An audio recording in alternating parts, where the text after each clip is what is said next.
جی السلام علیکم۔ یہ اس ٹائم مولا امیر المومنین علیہ السلام کے گھر کے مبارک کے پاس ہیں اور اس ٹائم جناب کمیل مہدوی صاحب خطاب فرما رہے ہیں۔ مولا علی علیہ السلام اور ان کے گھر والے، چونکہ اس پانی ہی سے یہ جو کنواں تھا اسی پانی کو استعمال کیا جاتا تھا،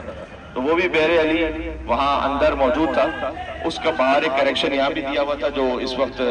پاسبل نہیں ہے کہ یہاں سے کوئی پانی لیا جا سکے، تو اندر کی جو زیارتیں ہم اندر جا نہیں سکیں گے، لیکن میں نے کہا آپ کو بتا دوں کہ بحر علی، مقام غسل علی، مقام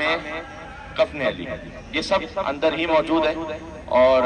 شہزادی زینب سلام اللہ علیہا، بی بی ام کلثوم سلام اللہ علیہا، ان کی زندگیاں یہاں گزری ہیں۔ تو بہرحال ایک وہ مقام کہ جو قرآن کریم میں ہے کہ فی بیوت اذن اللہ ان ترفع ویذکر فیہا اسمہ، کہ کچھ گھر ایسے ہیں کہ جن کے ذکر کو بلند کرنے کا اللہ نے حکم دیا ہے۔ یہ سورہ نور کی آیت ہے۔ یسبح لہ فیہا بالغدو والآصال، یہ گھر وہ ہیں کہ جن میں صبح و شام اللہ کی تسبیح پڑھی جاتی ہے۔ ائمہ نے فرمایا کہ یہ ہمارے گھر ہیں،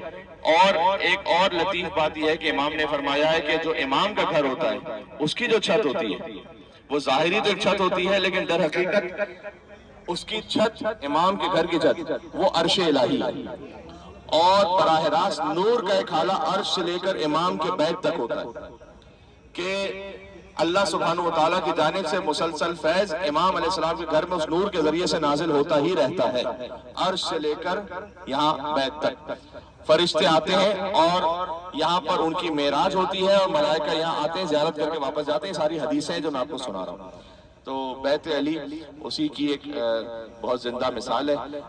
میرے بھائی کچھ یہاں پر ابھی کلام بھی پڑھیں گے، تو میں ربط دینے کے لیے فقط ایک بات کہہ دوں، باقی تو انشاءاللہ توفیق رہی تو مصائب پڑھیں گے وہاں پر، کہ گویا کربل کی داستان اور کربل کی کہانی کا آج سے آغاز ہو رہا ہے، اور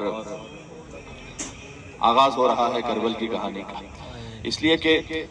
جب علی بن ابی طالب کے سر پہ ضربت لگی ہے تو یہاں سے وہ پہلے امام کی شہادت ہوئی ہے، اگرچہ کہ اس شہادت کا ایک اور مقدمہ مدینے میں قائم ہو چکا تھا جب فاطمہ زہرا در و دیوار کے درمیان آئی تھی، وہ اولین شہید راہ ولایت ہے، اور معصومین میں ان کے بعد جو دوسری شہادت ہے وہ مولا علی مرتضیٰ علیہ السلام کی ہو رہی ہے، کہ مولا علی علیہ السلام زخمی سر کے ساتھ اس کیفیت میں مسجد سے یہاں تک تشریف لائے، اور جب امیر المومنین گھر میں پہنچے تو ایک روایت یوں بیان کی جاتی ہے کہ مولا علی علیہ السلام نے اپنے اصحاب سے یہ تک بھی فرمایا تھا کہ مجھے اب چھوڑ دو، اس لیے کہ جب میں چلا تھا تو اپنے پیروں پر خود چل کر آیا تھا، اب جب میں واپس آؤں گا اور جب تم نے مجھے سہارا دیا ہوا ہے، تو جب میری بیٹیوں کی نگاہ مجھ پر پڑے گی تو ان کے گریے کی آواز بلند ہوگی،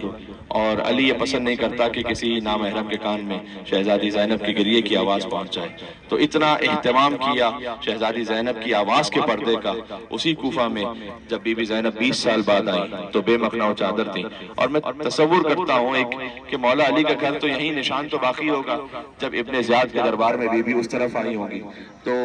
دل میں خیال تو یہ آیا ہوگا کہ بابا نے تو میری آواز کا بھی پردہ کروایا تھا، اور ابن زیاد کے دربار میں بی بی بے مخنہ و چادر تھی، اور وہاں امام حسین کا سر تشت میں رکھا ہوا تھا، اور نعوذ باللہ من ذالک، مجھے کہتے ہوئے حیا آتی ہے لیکن نعوذ باللہ من ذالک چھڑی ماری جا رہی تھی امام حسین علیہ السلام کے لب اطہر پر، اور ایک بہن دیکھ رہی تھی۔ یہ سب جو آغاز ہے کربلا کے مصائب کا، اس کا سلسلہ آج سے شروع ہو رہا ہے۔ ائمہ علیہ السلام میں پہلی شہادت ہے، اور آپ سے گزارش یہ ہے کہ اس نوحے کو سماعت فرمائیے گا، انشاءاللہ پھر ہم جائیں گے اعمال کے لیے، کچھ اعمال انجام دیں گے، اور اعمال کے بعد انشاءاللہ مجلس سے عزا ہوگی انشاءاللہ سے۔